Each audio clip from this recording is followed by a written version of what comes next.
What's up everyone? This is a very important video for those of you who are traveling and that want to try the WWOOF experience. WWOOF stands for Worldwide Opportunities on Organic Farms, or Willing Workers on Organic Farms.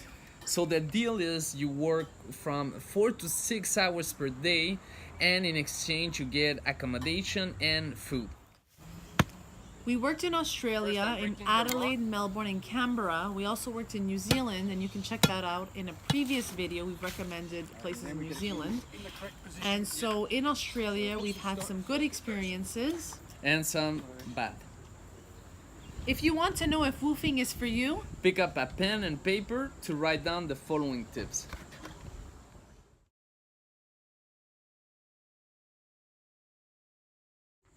When you sign up on the WWOOF website, you create a profile of yourself, and that is where you get to write all your expectations, the things you can do, and the things you're willing to learn. Yeah, so first of all, in that profile, always write that you want to work 4 hours. I preferably like that. I prefer that you work 4 good hours, and in exchange you get good food and good accommodation. That's the deal.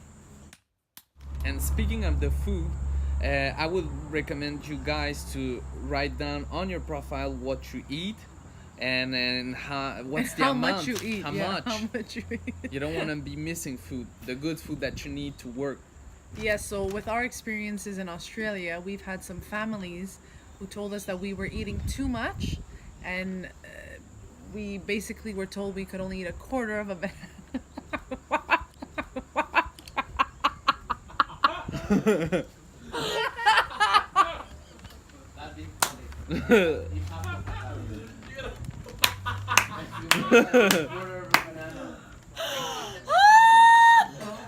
I know. Now we could only eat a third of a banana, so we could last 3 days. That's insane. I've never heard anyone It's tell because them to do that. the thing is that don't forget the guys that you work, and in exchange you don't get paid. You just want to get good food and good accommodation. That's the basics. So you have to let them know that, you know, you need to eat what you need to eat in order to work the next day. Very important.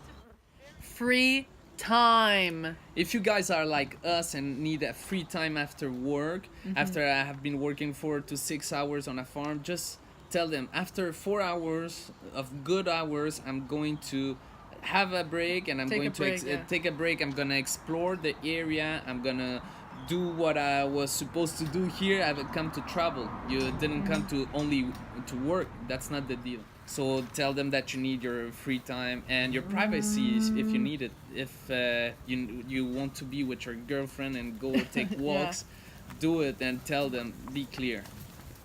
Unfortunately, sometimes you need to leave a family earlier than expected, and you'll see right now in the next couple of videos. Good morning, guys. We woke up in Melbourne, and now we're going to Healthfield Sanctuary to meet our WWOOF host. Yep, and right now we're in the metro, which is not an underground metro, it's an outer ground. It's kind of like a train station, and as you can see, it's pretty quiet.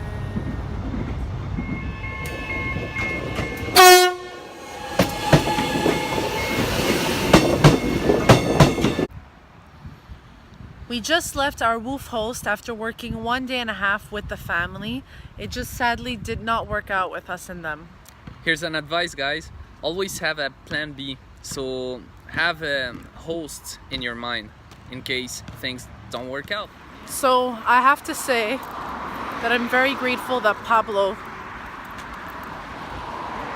arranged everything so that we could leave, because we just weren't happy and we had to be honest, right? Here's another advice. Always say what you feel. Don't be afraid to ask for something, especially when you work for it, and just know how to leave. Know when to leave, when it's time to leave. Don't be afraid, guys. What happened with this family? Well, we didn't feel well at all. We just didn't want to be there anymore. It was too much work and not enough food, basically. Just to give you guys the big picture. So we went to this lady and we told her we're gonna leave. She was surprised and she was asking why. But then I told her, look, we don't need to give you explanations. It was just not good for us, so don't be ever afraid to leave if you need to get up and go. Yeah. And I think what we also learned is to have backup families. So in case one of them doesn't work out, you can actually find another family really quickly. Good morning, Canberra! It's raining heat!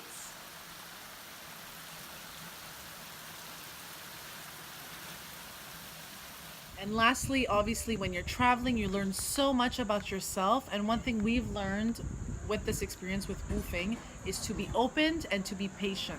Yeah, you gotta be open and be very receptive for another culture, another way of washing the dishes, another way of eating, of working. Yeah. So you just gotta be patient. To sum up, guys, in your WWOOF profile, you want to write down what you want to get in exchange of what you are going to give. Yes. Be very specific and make sure that the family knows exactly what you want in return. Yeah, that's simple. Would you do it again? Honestly, I don't know if I could redo woofing. It was a nice experience. I learned a lot, and that's something that I could have never imagined. I learned a lot, but I don't know if I'm actually ready today to say that I would redo it because we've had some bad experiences. In my opinion, if you guys are like me and like to go outside and try and working hard in manual labor and building, taking care of the animal, the cattle, the veggies. So basically, if you're interested in farming, it's gonna be good for you. I enjoyed it a lot, except some parts with the family where like you guys could see it wasn't always very good. That's it, guys. Those were our top tips if you want to travel and try some woofing. If you like this video and if you think it was helpful, give it a thumbs up and please subscribe to our YouTube channel. See you soon.